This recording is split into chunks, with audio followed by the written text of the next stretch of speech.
Thank you so much, Flavia. I believe we're ready to start, and it's my honor to introduce my colleague, the Miami Foundation's Managing Director of Collective Impact, Nikisha Williams. She will introduce the last of our 2022 Our Miami the People's Forum for District 10. Good evening and welcome to the last of the 2022 Our Miami the People's Forum. It's an honor to welcome you all in advance of this year's major election season here in Miami. This year, half of our county commission will be refreshed. So tonight, we'll discuss matters of importance for our residents and our county as people gear up to vote on Election Day. Commissioners play a huge role in shaping the future of Miami, and often the elections are decided by just a small number of votes. Everyone here tuning in tonight, you will shape the future of who leads us. Tonight, we're focused on District 10. That's portions of southeastern Miami-Dade County, including Kendall and the Redlands, along with 3 municipalities, portions of Kendall, Westchester, and Fontainebleau.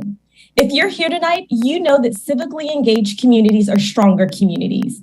And here at the Miami Foundation, we are obsessed with building a stronger Miami for everyone. Remember, who you elect will impact not only your neighborhoods, but all of our county. This forum was a team effort. Thank you to our partners, AARP Florida, AUT Community Trust, Catalyst Miami, the Clio Institute, Dade Heritage Trust, Disability Independence Group, Engage Miami, Miami Homes for All, Miami Waterkeeper, Parks Foundation of Miami-Dade, Radical Partners, Transit Alliance, and the many residents, donors, and friends who sent questions in that we will hear tonight. And of course, big love to my team at the Miami Foundation, especially Sam, Courtney, and Jess. Your work matters and you matter. Before passing the floor to Willard, I would like to remind our viewers that these are not debates, these are forums. We're here to lift up ideas and demonstrate leadership, not to cut anyone down. Let's model the best of what politics can be. It is now my pleasure to introduce this evening's moderator, Willard Shepard from NBC6. First of all, I want to thank the foundation for all of its work in our community to improve not only the neighborhoods in District 10, but across Miami-Dade County, and all of their work should be duly noted. And this tonight is just one of the ways that they are reaching out to our community, making sure that people and citizens are engaged. I want to encourage all of you deciding on the candidates here in District 10 tonight and beyond. If you've got your mail-in ballot that has already been sent to you, as has been sent to my residents, please go ahead, make sure you get it in early so that it can get over to the County Board of Elections there in Doral, and they have it on time. Also, the early voting will begin on Saturday the 13th, and then the primary election day will be held on the 23rd. Make sure your voice is heard. So for tonight, for District 10 in Southwest Miami-Dade County, we have 3 of the candidates who are joining us, and in alphabetical order, Miss Martha Bueno, Miss Susan Corey, and Mr. Anthony Rodriguez. And we appreciate them coming forward for public service in this way, shape, fashion, and form, to be willing to donate of their time away from their families, not just tonight, but to be leaders in our community and have us all go in a positive direction. As far as the ground rules tonight, each of you will have the opportunity to have a 90-second opening statement. We'll be doing that in alphabetical order, and then I'll have a list of questions for you that we have developed tonight, some specifically relating to the district that you are in and things that are affecting specifically that district, and others because of the decisions you'll have to make if you're actually selected for this position by the voters on a countywide basis. That will be, you'll have an opportunity to respond for 1 minute to those, and then at the end, we will have a closing for 90 seconds. If by chance one of the candidates mentions another candidate during their response, that candidate will get 30 seconds to be able to respond to whatever was said concerning them specifically on that question. So with all the ground rules laid and the invitation, we want people to pay close attention to these decisions that you have to make and hear from the candidates. And we'll start out with the opening statements. And Ms. Bueno, you are up first. Good evening to you again.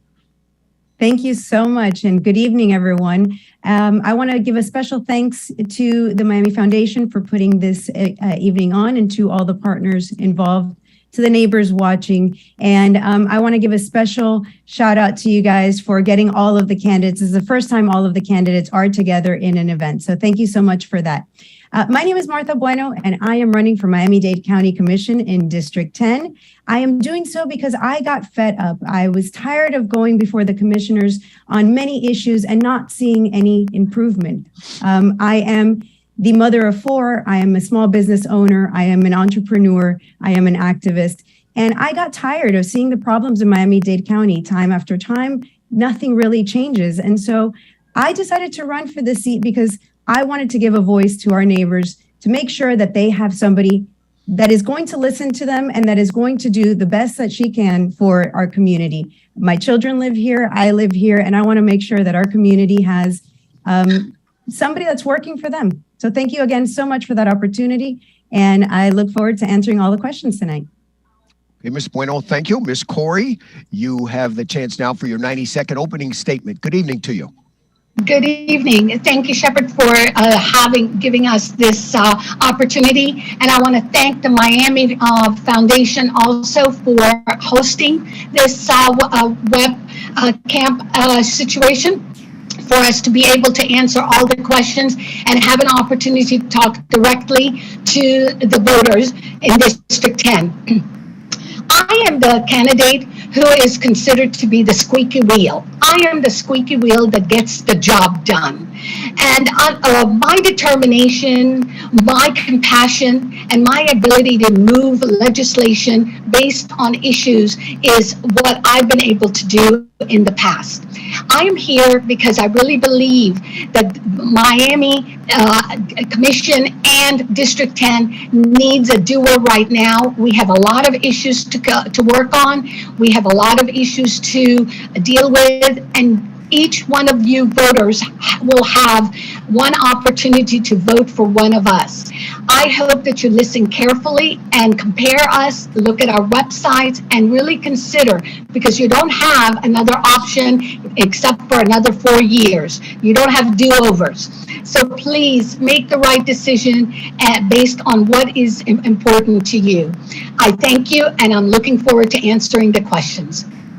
Ms. Corey, thank you. And Mr. Rodriguez, good evening to you. And you have the floor for your 90-second opening statement. Good evening, Willard. And once again, thank you for having me. Thank you to the Miami Foundation. But most importantly, thank you to all the viewers and the voters that have logged into this call today.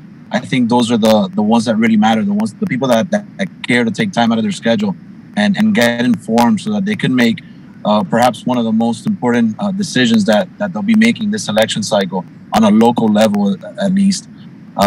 So thank you to all who have logged on and to this YouTube Live. But just to give you a little background, my name is Anthony Rodriguez, and I've had the pleasure to serve you all in a portion of this district over the last 4 years in the state legislature. And my thing is very simple.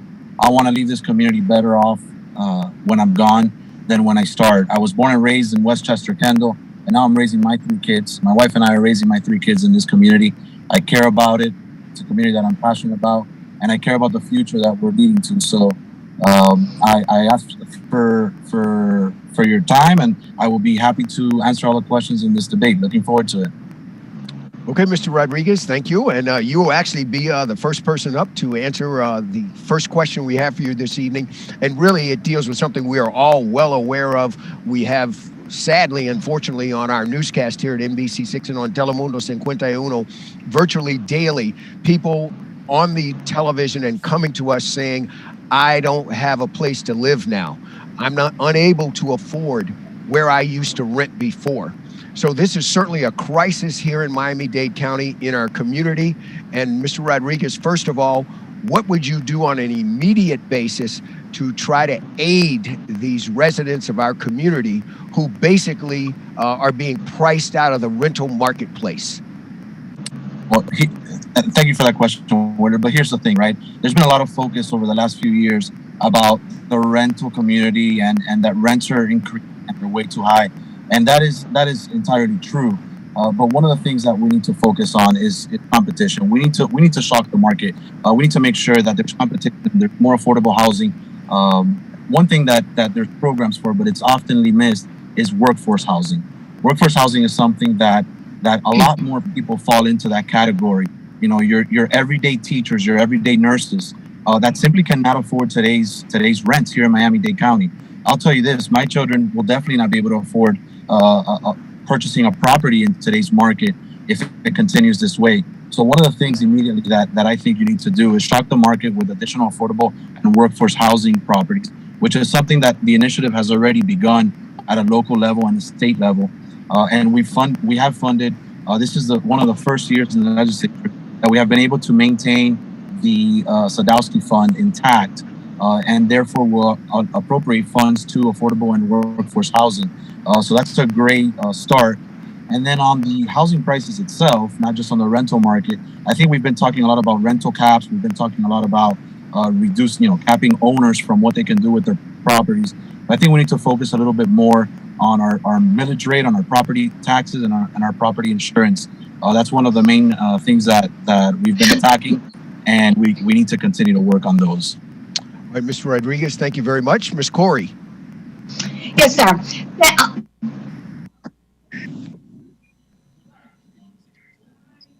Okay, Ms. Corey, if you can hear me, you muted yourself, I believe. I don't hear you. How about now? Now we hear you loud and clear. Please continue. Okay. I started to say that Mr. Rodriguez talks about initiatives. Mr. Rodriguez is a state legislature who just came back from a session, and they had many opportunities while they were up there to do something about housing, affordable housing, freezing the rent increases, adding some other financial, and instead they spent all their time in the state legislature on wedge issues, on things that have nothing to do with what the community does. And Mr. Rodriguez talks about the different options. Yes, but where was he when he was in Tallahassee the last few years? For 4 years, what has he done for the community, and what bills did he sponsor? Okay, Mr. Rodriguez, I'm going to get back to you, but Ms. Bueno is up next on what her ideas are concerning this crisis Willard, I would love to hear kind of like what the ideas that Ms. Corey has. I mean, I think she made this all about me, which I'm flattered. You know, I'm flattered to hear that I'm the clear front runner per everybody being so worried about me. But I would like to hear what ideas they have. Okay, well, you couldn't be further from the truth. But go ahead. I'll let you will have your chance to respond to that. But we are going to follow the rules here tonight, and I will enforce them. So, Ms. Bueno, you have the floor for your 1 minute, and then we will return to the other candidates. Thank you so much, and thank you for that question, because it's one of my top priorities. Housing is a crisis in Miami. I do have children that are in that age where they're starting to move out, and it's something that we're dealing with here at home. And you know, one of the things that I didn't hear either candidate discuss is the impact that our property taxes have on low-income housing. You know, we talk about all these different programs that government can provide, but realistically, the number one impact for people who are trying to afford homes, whether it is somebody buying the house or renting, is property taxes. And our property taxes are about to go up a lot. Our Miami-Dade budget is jumping from $9 billion to $10.3 billion. And what people don't seem to understand is that it's renters primarily that are going to be paying this increase, because those of us fortunate enough to purchase our own homes have a cap, a 3% cap. Those who are renting will see a 10% increase, and that is very unfortunate. Okay, Ms. Bueno, thank you. And now back to Mr. Rodriguez. Your name was invoked, so you have 30 seconds to respond to Ms. Corey's comments concerning you. This is simple. I mean, the comments are just false allegations. I mean, the proof is in the pudding. I mean, look, the people on this screen have taken the time to educate themselves on us. So I think it's worth them taking the time and seeing my voting record. We have done the difference. We just came back from a special session where we did do property insurance reform, and this will reduce rates within due time. It won't happen overnight, This has been years in the making, but we have opened the market. We have created competition. We have made it easier for new carriers to come into the state of Florida and underwrite insurances. And we have secured the Sadowski Fund to allow for more affordable housing and workforce housing so that this can start immediately, which is one of the avenues that the mayor already advised and proposed, and thousands of affordable housing units that's already in the works. So again, I'm flattered that this is about me, but at the end of the day, it's just not true. We have been effective. We've made changes, and we're seeing those changes already. Okay, Ms. Corey, Mr. Rodriguez invoked your name specifically for you, not just to comment upon what his record is in the legislature, but what are your own ideas in this area? You have 30 seconds to address that. Yes, sir. I really believe that we need to do a freeze on increases for the renters. I think that at this point in time, the people cannot afford to be living where they are. We have to come up with a plan to change the way we build homes and where we build them. We need to give opportunities for high rises in certain locations and increase the renters to have more availability to move in. And when he talks about the different foundations and different aspects, the state of Florida has gutted a lot of the affordable housing money for all the people that live. And down in Miami-Dade County is the highest insurance in the whole state of Florida. And yet to date, nobody has from legislatures has addressed the issue of decreasing and making an equitable insurance across the state of Florida, and not leaving Miami-Dade County the only ones paying a higher increase than a West Palm Beach resident. Okay. And I'll ask each of the candidates to please watch the clock there and remain within the limits. I don't see it. Oh, Ms. Corey is telling me that she does not see the clock. So at the foundation, if you could make sure that she is able to do that so that she's able to keep within the time limits, we would get that worked out for you, okay? Okay, thank you. Now, you are the recipient of the first question on this part of it, and it addresses on a bigger scale and a more wider scale and a more long-term scale.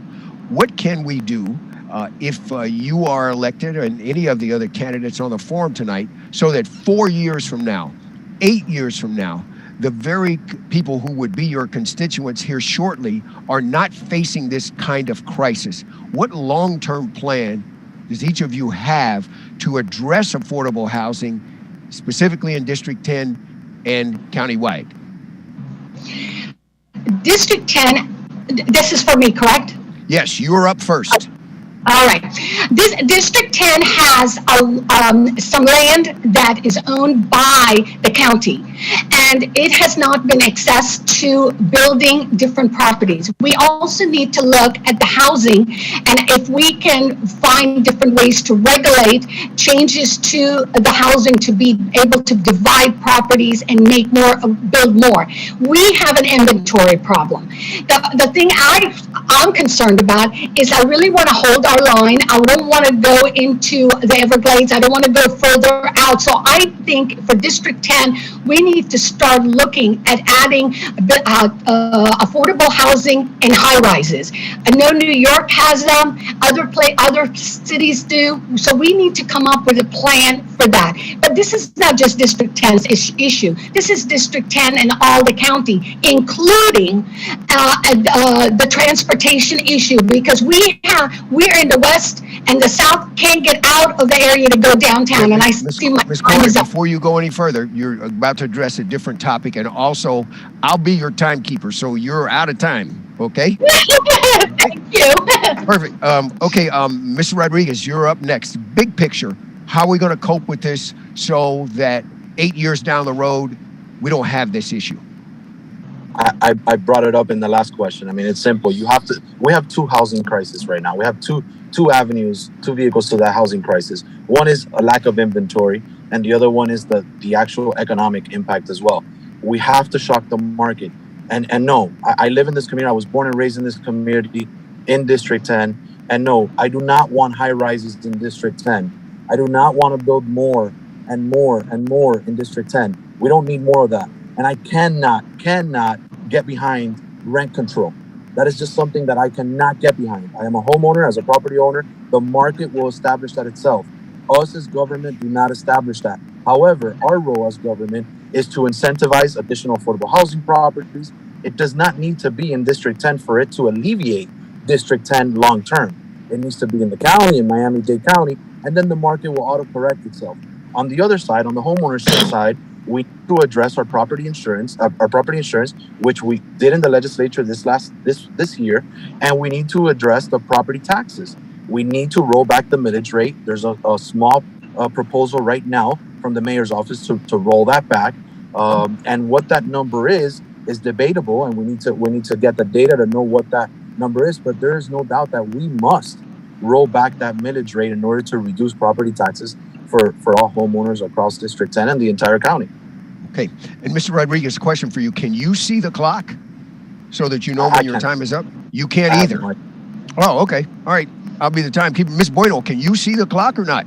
Yes, I definitely can. Yes, you can. Okay. Well, you can police yourself, and I will keep the eye on the time on your two opponents here. Okay. Thank you. I appreciate that. Long term, what would you do to try to resolve this? Absolutely. So, I really love economics, and there's a simple concept of supply and demand. What we're seeing right now is a lot of demand and not enough supply. I know Mr. Rodriguez just touched on that. However, he also said that he didn't want to see any more construction. And I don't know how one solves a problem of supply and demand if we do not add to supply. So the first issue here, as I said, is property taxes. But also, there's a lot of red tape. I've been talking to a lot of property owners, people who want to be property owners and the such, and it's really difficult to get permits currently in Miami-Dade County in order to have your property work and be as efficiently as possible. So red tape is definitely a concern for me. It's a concern for the citizens, and I think that's something that we should work on. But again, I think that the answer is pretty simple in theory. Of course, getting it done is a whole other issue. So it would be twofold. Again, reduction of property taxes and making sure that red tape and regulations are easily passed so that we can create more construction and more projects. Okay. Mr. Rodriguez, Ms. Bueno mentioned your name, and in essence that inferred that you didn't want more construction and building and those types of things. So you have 30 seconds to respond. Simple. I won't take up the 30 seconds. I do not want additional construction in District 10. We are an established community. We are a old community. There is no more land in District 10. There might be a little bit here, a little bit there, little pockets, but we don't have land, and we don't want high rises here in District 10. So yes, I am in favor of building, as I just spoke earlier, but not in District 10. There's other areas in the county. There's east and west where we can provide additional residential properties, but not in District 10. We just don't have the land. We have ran out of land in District 10. Okay. Thank you, sir. We'll move on now to our next topic this evening, and it is always at the forefront of anybody that lives in Miami-Dade County, and that is our transit and our transportation and commuting. And Ms. Bueno, you are up first. I'll have two questions in this area, but first of all, from a global perspective, big picture perspective, what would you do to make it, on a bottom line, easier for people to commute from District 10 and up the corridor to get to the places they needed to go and get home so they can see their families at a reasonable hour? Great. I think this is a fantastic question. It's something that I am definitely running on.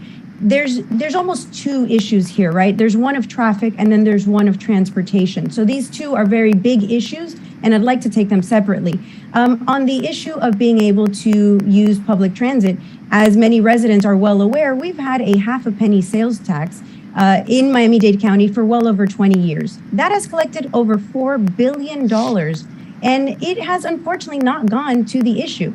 Our commissioners over the last 20 years have been promising us 89 miles of rail with those funds, and they've delivered 4. And that is a huge issue. We also need to look at the busing system. Currently, I know that we do have logistic studies. However, those logistic studies haven't been implemented into the bus route. As an entrepreneur, as somebody who had to manage logistics in a warehouse, logistics in other areas, I can tell you that those logistic studies are very important, because there are things that we can do quite easily and effectively to make changes to our busing system, and then again apply the funds as needed to be able to solve the problem and create additional ways of transportation. And my time is up. Okay, thank you. Ms. Corey. I look at it in its three different aspects: immediate, in near future, and then the future. We have been promised rail now since I got my driver's license. Unfortunately, that's not going to be the immediate future. The immediate future for transportation, we need to start looking at different types of traffic systems. In other words, for the buses, for the traffic lights to be flowing. The north has lights where they allow to go on the highways and it doesn't get congested, so you're not sitting in a parking lot. I think we need to look at all the different aspects that are further north and use them down here. The future is rail. I lived in Washington, D.C. area. I can't imagine having to get on the metro to go down, not to go on the metro to go downtown for a concert or any type of thing. You're depriving individuals that live south of Dadeland, for say, to get to downtown in any shape, way, or form for jobs or anything like that. I know my time is up. Yes, ma'am. Mr. Rodriguez, your message to the voters in District 10 about getting to where they need to go and doing it efficiently. Thank you, Willard. And once again, thanks for this great question that affects us all every day. This is simple. You got to understand the community. You got to know what the people need, and they need immediate relief. There's one thing and one thing only that will give people immediate release tomorrow if we do this. And that is, it's a shovel-ready project, and it's called the Parkway Extension. If you push the Parkway Extension and it's shovel-ready, it's not funded by taxpayers, it's solely on the tolls collected of the users, and you push that, it'll alleviate all that traffic to all the residents of Westchester and East Kendall, all the way out west, and it will alleviate them.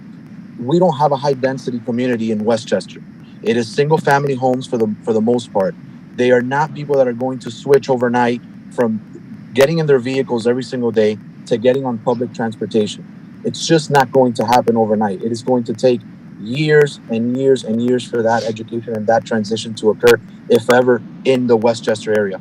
Immediately, not taxpayer funded and shovel ready is the Parkway Extension. That is what will bring immediate relief to residents in Westchester and Kendall right away. And Mr. Rodriguez, thank you. Ms. Corey, you will be up first on my next question here for you. In terms of internally with the county government, would you be in favor of making the transportation and everything under that umbrella an independent authority and not specifically a county appointed position? Do you think that that can make a difference in these decisions that need to be made down the road to improve our transit system? I do not believe that. I think that you can move it out to a certain point, but there has to be, if you're going to use government funds, you have to have a government link to it. You cannot give funds in that shape, way, or form, and in that much to be run by private sectors of any sort. But I do agree that there should be some elimination of the red tape. And I agree that the government is running extremely slowly in everything. And Ms. Bueno made a good comment about permits. Yes, everything is, the permits have been like 2 years down the line and everything. So I think that has been a major issue. But Mr. Rodriguez's comments about getting all of that, that's great. You can do that. If the private sector wants to invest in Miami, please feel free. We welcome it, but not to spend the money of any type of government avenue. All right, Ms. Corey, thank you. And Ms. Bueno and Mr. Rodriguez, Ms. Corey invoked your name, but she did it in a positive fashion, so I don't think that you'll need the 30 seconds to respond. But Mr. Rodriguez, you're up next concerning this, where we are now, and what are your thoughts in this area? I think you got to study it on a case-by-case basis. I mean, I think that P3s, public-private partnerships, have been around for years, and I think that it makes sense in some cases and it doesn't in others. I think that the private sector can do things more affordable, at a lesser cost, and more efficiently. than government in some cases. But yes, it's not 100% turn it over to a private company, but there's P3s, again, public-private partnerships that have proven to be very efficient and very effective. And I think we need to study on a case-by-case basis and take it from there. But yes, I'm definitely amenable. It's not something that I'm coming in day one with an agenda to push, but I'll tell you that it's definitely amenable to me and something that I will be studying as well. Okay. Ms. Bueno, what about this type of structural reform in our transit area for an independent authority? So absolutely. We actually already have a partnership of public and private in our transportation in Miami-Dade County. Unlike my opponent, I don't need to study it. I have been studying it. And we already have that. And we unfortunately are also giving no bid contracts to a lot of these private companies. So while, yes, I agree, I think that private companies bring a lot of innovation, and everyone that knows me knows that I'm for the private market being able to come in for these type of projects. I also want to make sure that everyone is aware of those contracts. So I want to bring that transparency. I think that people should be able to have a view on what our options are and who we're giving it to, and absolutely bring to attention the amount of money that these private companies donate to the many campaigns of those serving on the council. So, it's a multifaceted approach here, but I think that we definitely need to look at the private sector to come in and take care of some of these issues, just not the way it's been handled currently. Thank you. Okay. All right. Thank you. When it comes to climate change, sea level rise, obviously, because we are located here in South Florida, we are more susceptible to this than any population here in the United States, and it's a major issue for us. Mr. Rodriguez, first of all, what is your message to your voters, not just about your district, but also about countywide and the huge importance of making sure our economy can still grow? Well, fortunately, we've been fortunate so far. We haven't had a storm this year, and hopefully it stays that way. But we have to accept this reality that the planet is getting warmer and that many people think we should do something about it. On a larger scale, what is your message to the voters of your district and District 10 about this? Well, it's simple, Willard. And once again, it's not just what I will continue to do, but it's what I've done already speaks for itself. I mean, we supported the largest record funding for environmental issues, whether it's clean water, sea level rising, flooding in general, because not all flooding comes from sea level rising. And on that similar note, unless you have that as a different topic, we also have a great initiative that we need to finalize, which is septic to sewer, which affects the environment as well. For way too long, we've been blaming, not we, but many people have blamed, and there's some blame there, the large sugar companies in Central Florida. But in reality, it's been proven now scientifically that a lot of the contamination comes from our very septic tanks here in Miami-Dade County. So we've got to continue that initiative of septic to sewer. It's something that has been started about 2 years ago. We need to continue those programs. And again, I supported and was in front of approving the state's budget, which had the record funding, historically the largest amount of funding for environmental mitigation. Okay. Ms. Bueno. Thank you. So I think that environmental conditions are a large problem, and I think a lot of people are concerned about that. However, I'm going to take a different approach. Government has been spending a lot of money on this issue, and we haven't seen much of an improvement. Improvement generally comes from the private sector, and in order to have private sector come and invest and create those opportunities, those new conditions, those new resources, it takes an environment that welcomes innovation, an environment that new companies can come and bring in these new approaches. I just can't envision spending as much money as we have, not seeing any results, and then deciding that we should continue that process. I think we need new solutions. I think we need to see where exactly that money's been going. I do think that the septic to sewer transition is an important project. It's already been underway. And there's many factors to look at here in this city, in this county. So I do think that the private market is going to play a large part. Thank you. Okay. Ms. Corey, your views on where we should go moving forward to protect our community and our environment in your district. My major concern, Miami-Dade County has been the leader in climate change issues, and we have surpassed a lot of the other states in the United States. So we're up on top on that. Our major problem is flooding. We flood no matter what, and I think we have to get creative. We have to use our university and research labs. We need to invest in some new ideas, because Miami eventually is going to be a flooded area. We need to start working on coming up with solutions to that, and that is one of the major concerns. I think innovative ideas from the young people and different universities and students it should be part of our day, taking their ideas into consideration, and maybe have some sort of a contest to come up with the most innovative idea.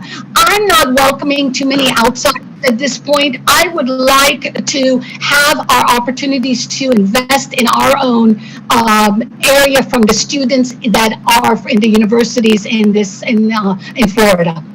Okay, thank you. I want to stay with this here for a second, because Mr. Rodriguez, you mentioned it, and Ms. Bueno, you pointed this out as well, about this move within our county that the mayor has talked about, going from septic to the actual sewer system. At the end of the day, many residents may be in a situation where they need to update their septic tank. There are things that they need to modify going forward with their homes, where septic can be a huge expense for them. How would you handle this going forward, and what is your message to residents in District 10 who might be in that situation, knowing that there will be this type of help coming in terms of sewer down the road? What are your thoughts about handling that, and what do you say to a person, a homeowner in that situation? Me first, or? Yes, Mr. Rodriguez, you're up first. So listen, that's been the biggest debate, and I've been discussing this topic with the mayor, with Mayor Cava, for over the last 2 years when she comes up to the legislature and advocates for this project, and that is the number one topic that I always touch. And here's the way to do it. I mean, you can't force people to do this. You can't put that burden on homeowners overnight. It's got to be over a period of years. And one of the things that we've implemented and we're refining is applying the Y-Green program to the septic to sewer conversion, where homeowners could apply to the Y-Green program if needed for funding and not have to come out of pocket for that. The other way is new properties. When they're being built, developers, that they get incentivized not to use a septic tank and connect to our sewer system. So, there's ways to do it. It's not going to be something that gets done overnight, but it's got to begin, and it has begun. This is a multi-billion-dollar project on behalf of the county, and we're trying to get matching funds from state and federal government as well. And I think that that's one of the things that I bring to the table. I can bridge that gap, having the relationships at the state level to be able to fund that and help the residents so that they don't have to come out of pocket, because that's just not acceptable. Hey, thank you. Ms. Bueno. Thank you. Yes, this is a infrastructure issue. And, I'm sure a lot of people are aware, Mr. Rodriguez and I are neighbors, and we both live in an area where we have septic tanks. We are that person that he is describing that needs help to move from septic to sewer, if at all. And I think that a lot of this comes from the education of how to maintain those septic tanks so that we don't have issues at regular cleaning, stuff like that. However, I keep hearing a lot about how we're going to bring in federal funding and how we're going to pay for it from the county. And that, I think, while it sounds great, we have to cover those funds from our taxes. And as I mentioned before, we do have a $10.3 billion budget coming up. So I'm pretty sure that within those $10.3 billion, there are solutions that we can find to help the residents of Miami-Dade County without needing to further go into their pockets, because it's my belief that people's money is best spent if it's kept in their pockets and not in the government coffers. Okay. Ms. Corey, what is your message to a person in that situation here, could be putting out a significant financial expense to try to move forward with this and moving from septic to a sewer system? This has been an issue that's been discussed by the commissioners now quite a few times in their meetings, and there has been some different types of proposals. I do agree that I think it's not fair to put the burden on the homeowner, especially since you may not be the first owner of that property and now you're stuck with that major expense. There are, and Ms. Bueno keeps raising the 10.3 billion. We got this kind of funds because of COVID. COVID gave the federal government gave us tons of money, and that's why we are not under in situations. But we have a lot of major issues in the county that needs to still be addressed, and we are in hurricane season. And then in 2 years, the budget is going to be you're going to lose about maybe 40% when the sheriff comes in and takes over. So we have to really keep in mind that we just don't have that funds to just say, oh, let's give it back, and then we may not be able to recoup it. So I think we need to really look at that issue and come up with a good plan without just, talking about it like that. Okay. All right. And now on this area still of our environment here, the Biscayne Bay is basically in a crisis. We have seen that over the last several years. What would you do, and Ms. Corey, you're up first on this question, about restoring the bay, making sure that it will be environmentally sound, making sure that tourists want to come here because of what I call our paradise? I really think that we have really invested a lot at this point, and we can still do a lot more. Our issues are to make sure that the clean water doesn't get infected with any different types of environmental. Like, I'll give you an example. The nuclear plant has been releasing sometimes a lot of fluids that go into our water. We need to come up with safety issues and plans for that. Now, our environmental people have really been studying this, and they've been coming up with different areas, and I think we can come up with a plan that can do the job. Unfortunately, it's not just this. We have hurricanes, we have flooding, and that all combines with each other. Okay, thank you. Mr. Rodriguez. I mentioned it before, Willard, and I'll say it again. We have allocated millions and millions, actually billions of dollars in funding at a state level to apply to specifically to the Biscayne Bay issue. We've done it, and we continue to do it. And yes, this is not something that can be entirely thrown on government, but at the end of the day, although I do not agree with the fact that Miami-Dade County has turned into a social service county, and we need to reduce that and part of rolling back those property taxes. But when it comes to the safety of our residents, we have to get involved and we have to take action.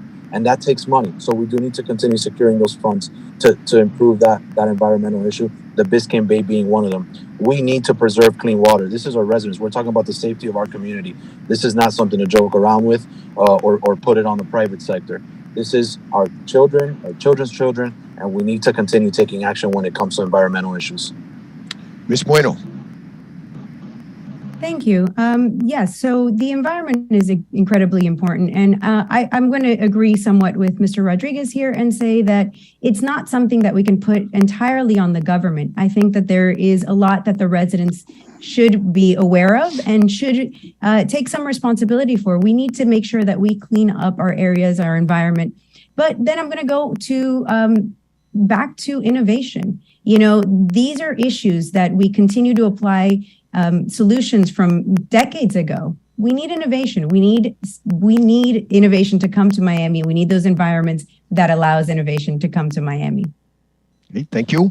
When it comes to countywide development and the urban development boundary, developers on one side, environmentalists on the other, and Mr. Rodriguez, you're first. What are your thoughts about where it currently is, and if you are elected to this position and the current commission has twice delayed the votes on this, what would you do? What are your thoughts about where it is today and what needs to be done, if you think anything, in the future about it? I'm sorry, Willard. The first question I missed, you could just... Oh, I was asking you about the urban development boundary and where you think it stands now. Is that appropriate or should it be changed? Look, I think it's appropriate today where it's at. Here's the thing. that people talk about the UDB line and they talk about moving it or not. And it's not one line fits all. It's not, when you move the UDB line, you don't move it across county. It's per application basis. You've got to study each application. As of today, I'm fine where the UDB line is today, but you've got to study each application on a one-to-one basis. And you got to check all the boxes. If that UDB line will ultimately be moved, you've got to check all the boxes. What are some of those boxes to check off? What are some of those check marks? Is environmental issues. Transportation. If you're going to continue building west, how are you going to commute all these people? So these are boxes that must be checked off if you're going to continue building and moving that UDB line. And again, I think that every UDB line application needs to be studied individually of each other, independently of each other, and then make a decision on that. As for the ones that have come before the commission now, I think that might be a question for the current county commissioners, not for candidates on this panel. Okay, we'll take that under advisement. Thank you. Okay, Ms. Bueno. You know, this is something that I'm very familiar with. Many people don't know that I serve on the Community Council for Area 11, which I'm currently the chair. And this is what we do. We see these applications and we make these determinations. I have held fast that the UDB should not be moved because we have plenty of places within the county as it stands to be able to fill the needs of the county as it is currently. But on a point that Mr. Rodriguez just said, he said that he'd want to take these issues one by one. However, there's this concept that we talk about on the council, which is the slippery slope. Once you move the UDB once, that's it. There's precedent, and it will continue to be moved and used in a way to then add all of that new development where we don't have the infrastructure, where it will hurt the environment, and where we don't have the transportation to serve all of those people that are going to be moving out there. So while it sounds great, you know, I've been serving this community now as the chair of this council, and I can tell you that it's not what our residents want. It's they certainly come to our meetings to let us know that, and I can't imagine that slippery slope scenario now being pressed upon all of us. It's just not going to work. Ms. Corey. I agree totally with Ms. Bueno. I think that we really need to be very careful. Miami has grown without any type of plan. We have never planned it. We, as Mr. Rodriguez said, one by one. Well, unfortunately, here we are. So I think we need to have a plan. And when you plan for transportation. You plan for ways to get in and out. You plan for rail. Unfortunately, I feel our politicians have let us down. And we are now facing the consequences. And I hope that we do something about it and not allow any further building west, south until we have a real plan, because our children deserve an environment that they can also enjoy, and they can go tomato picking and strawberry picking if they want to, but they should have those opportunities. So I agree with her perspective on that. Okay, Mr. Rodriguez, you have 30 seconds there if you would like to rebut what was said concerning you. Not really. I think it's just not true. I mean, first of all, I understand that some claim to have experience in this, but for the slippery slope comment, I mean, just for everybody's information, the UDB line has been moved in the past. It was last moved in 2013. It's been all these years and hasn't been moved again. And I just want to make something very clear. I am not for moving the UDB line. But you've got to study every application on its own merit. We cannot predict what the future brings. We can plan for it, we can adjust for it, but we have to review every application on a case-by-case basis.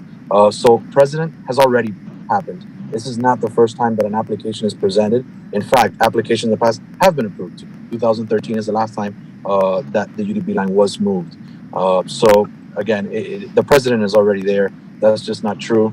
And again, I just want to make clear, I am not saying that I'm in favor of moving it or not in favor. You've got to study the issue further on a case-by-case basis. Okay, thank you, sir. Now, next, there are thousands of small businesses in this district here that has so many residents to it. What would you say to a small business owner tonight who's struggling, coming out of the pandemic, searching to try to find workers, can't find enough workers. What can the county government do, and specifically the commission and you on the commission, do to be able to aid a small business person? And Ms. Bueno, you're up first. I'm glad to take this question first as the serial entrepreneur on this panel.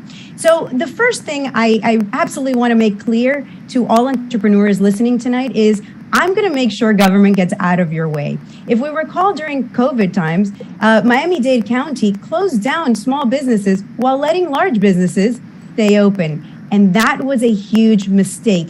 These businesses that have been here for years have had to close their doors because of the decisions that some people on the council made. And you know, it's so much easier to keep your business afloat when they don't hurt you first, and then try and offer new businesses coming into the area tax advantages that we haven't offered the people who have built this community for the past 30, 40 years. It's just insane to think that we should be making these decisions and hurting small businesses. Small businesses are the backbone not only of America, but of Miami-Dade County. And again, as a small business owner myself, I feel that I am the best person in this position to be able to speak to small businesses and make sure that their issues are heard. Mr. Rodriguez. Listen, we cannot suffocate small business owners. I'm a small business owner myself. My wife and I have owned a small business for almost 15 years. And we cannot continue suffocating small business owners and over-regulating them. We've got to regulate less, let them thrive. But what I'll tell business owners today, and they're going through a lot of different crises, not just on the economic side, but on the staff shortage, which is a national pandemic that we're having of its own, aside from COVID, is the staff shortage. But what I'll tell today, what exists today, and one of the things I would fight to allocate additional funding for, because there is pockets of money for this, is we have a mom and pop grant today that they can apply for. And whether whether it's $5,000, $10,000 that they get, they can immediately apply that to a new staffer, a new employee. And we just need to stop doing government overreach over and over. We have stopped it at the legislature level. I have pioneered, and I have been the member who has filed legislation to help small business owners, and I will continue to do that if elected to the county commission. Ms. Corey. What I haven't heard is what are they going to do right now? I really believe that we need to start looking at why these employees are not going back. One of them is the fact that the financial aspect of it is great. You cannot live on an $8 an hour salary. You cannot pay your rent when your rent is $3,500. So we need to start looking at our pay scales. We need to be able to give them.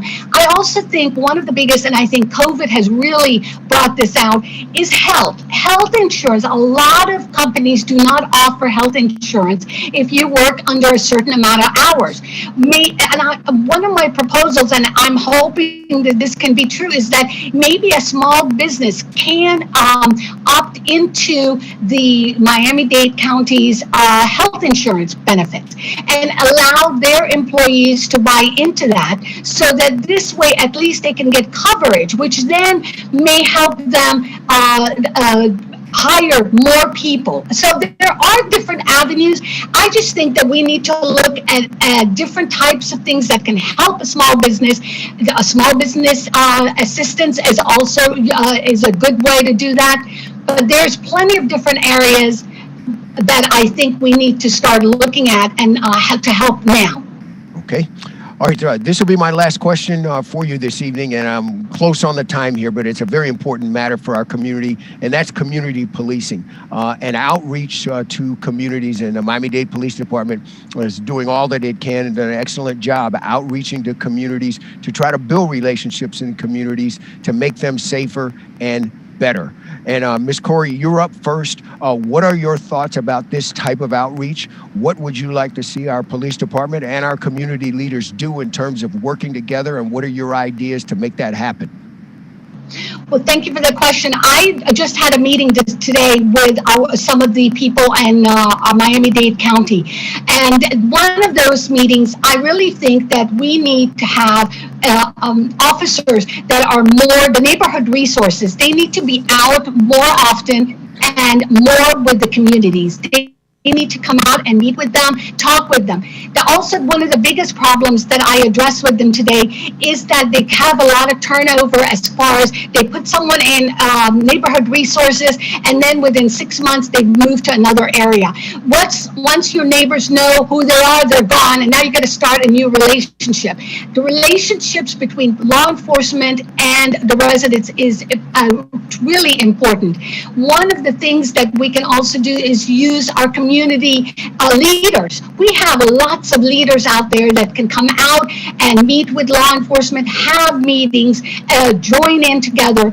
I think is the most important part. We also need to address accountability for law enforcement, and that is extremely important because the communities deserve to have, if something is wrong, they need to know that the officer is being held accountable. Mr. Corey, thank you. Mr. Rodriguez. Guys, we need to protect those that protect us every single day. We need to apply additional resources to our law enforcement division. And I'll just say this, and I'll give my time up. I mean, I'm the only candidate that has been endorsed by the police organizations.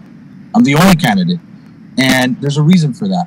It's because I've always supported law enforcement. I've always advocated for them. I've always protected them. I've never been on the side of defunding the police. That is outrageous. To even say those words of defunding the police is just mind-blowing to me. And there is a reason that the police department, which the police organizations take very serious, and they have decided by unanimous vote to support me as the candidate that they're supporting in District 10's race. So I again, I salute them and I thank them for their support, and that should speak volumes in itself. Ms. Bueno. Thank you so much. Yes, Mr. Rodriguez, it does speak volumes. It speaks volumes that they didn't interview Ms. Corey or myself for that position. It also speaks volume your very interesting donation record, which I won't get into, but yes, it absolutely speaks tons of volume. On the side of, I am also not in favor of defunding the police. Our police are extremely important. However, I do think that accountability is a strong point that Ms. Corey brought up. Our residents need to be able to have accountability for the officers. But at the same time, I want to just make it clear that I care about police officers so much that I want to give them less work. There's no reason for police officers to need to be stopping people for routine traffic stops, things that can be a ticket in the mail, for example, because our traffic stops are very dangerous, unfortunately, for a lot of officers. So I think that there are many issues that can be addressed here. And I think that both candidates said some important points.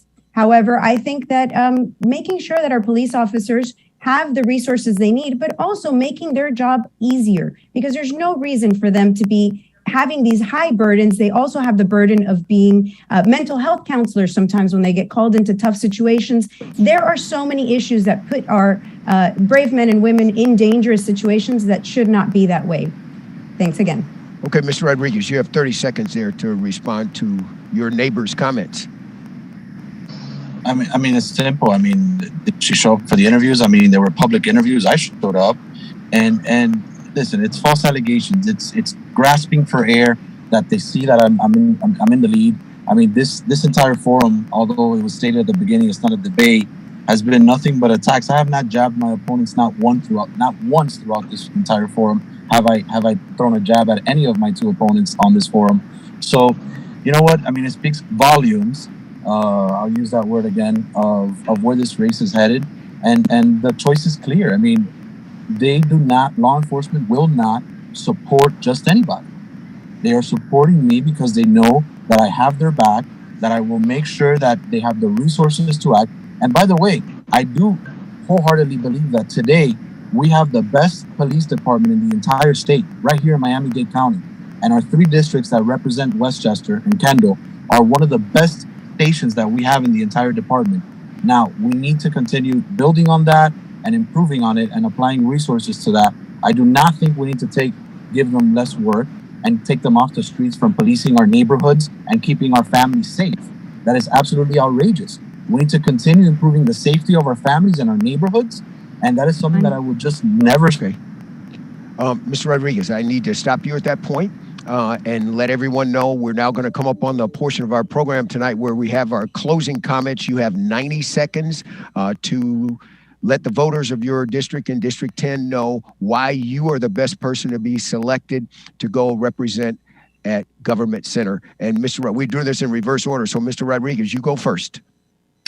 Again, this is simple and similar to my opening remarks. People are tired of career politicians. I have only been in office for 4 years. This is not my career. I own a small business. My wife and I own a small business for the last 15 years. We have day jobs. I go to work every single day. This is not my career.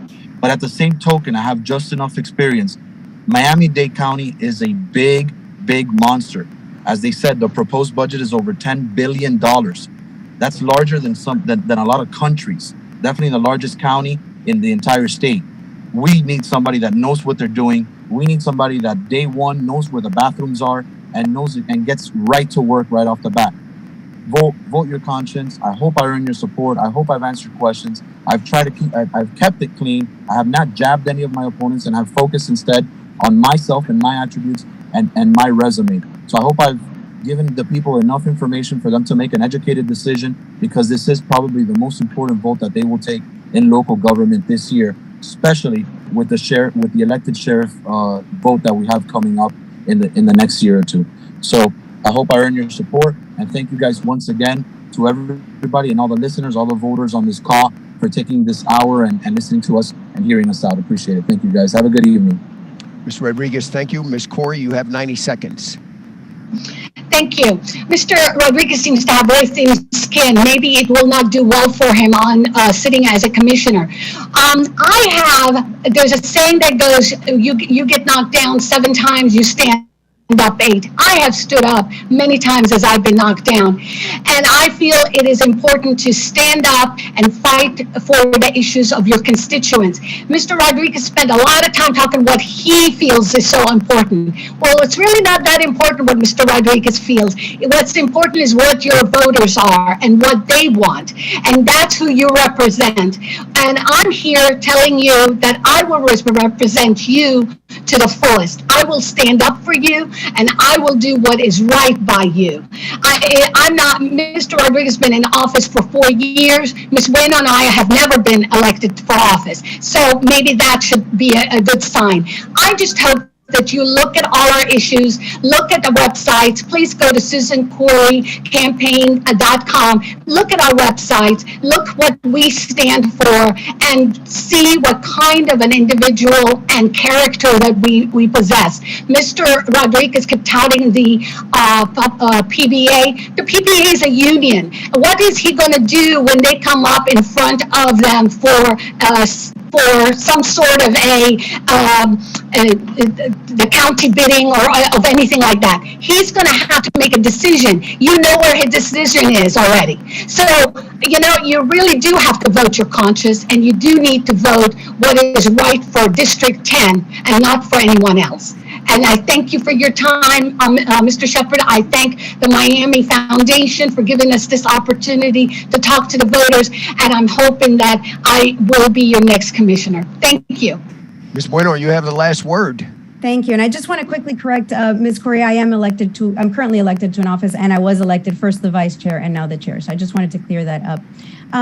Going back to why people should elect me. Well, I do have the experience. Not only have I been serving as an elected official in a capacity for the residents of my district, but I also have been a small business owner. And actually in 2011, my company made it to the number 97 of the Inc. 500 fastest growing companies in America. Not only do I have the experience of a small business owner, but I've had the experience of taking that business and really bringing it to the next level of one of the biggest, fastest growing companies in America. But beyond that, as many of you know, I have been to the commission meeting. So Mr. Rodriguez mentioned that he knew where the bathrooms are. Sir, I assure you, nobody knows where those are better than I do, because I'm actually there with the residents. Recently, we were there with the residents of Westchester, going against the forced incorporation of that area, against the wishes of the residents that did not want it. I have done the work as a private person. I have been effective. And beyond that, Mr. Rodriguez also mentioned that he had the experience because he had been able to bring these bills. Well, Mr. Rodriguez put forth a steel bill, which would have made prices for construction in Miami-Dade County skyrocket. So I think that, it's a really important position. People really need to vote for the best candidate for the position. And I humbly ask that they elect me because I will represent their interests as somebody who already has done the work and will continue to do the work. And I want to again thank you all for this opportunity to speak before the residents. Thank you to the Miami Foundation. Thank you, Mr. Shepard, for moderating this. It has been great. And thank you to the other candidates for being here and for taking the time. I sincerely appreciate it. And the neighbors and the residents as well. Okay. Yes, it's all about the voters and the residents of District 10 tonight. And again, the Miami Foundation doing a great job in our community across the board. I always say, we live in paradise and we live in the greatest place on earth, and we always need to try to make it better. So whatever your passion may be, make sure that you volunteer in your community, make sure you take an interest in your community, and make sure you take an interest in educating yourself to elect the people that you think are best to lead us as we move forward. If you have your mail-in ballot, go ahead and get it out and make sure that it gets over to the supervisor of elections. Our elections in terms of early voting will start on the 13th of August on Saturday. And of course, the primary election day is on the 23rd. So with that, regardless of what your specific choices are, make sure you vote and have an awesome night. Thanks for being with us.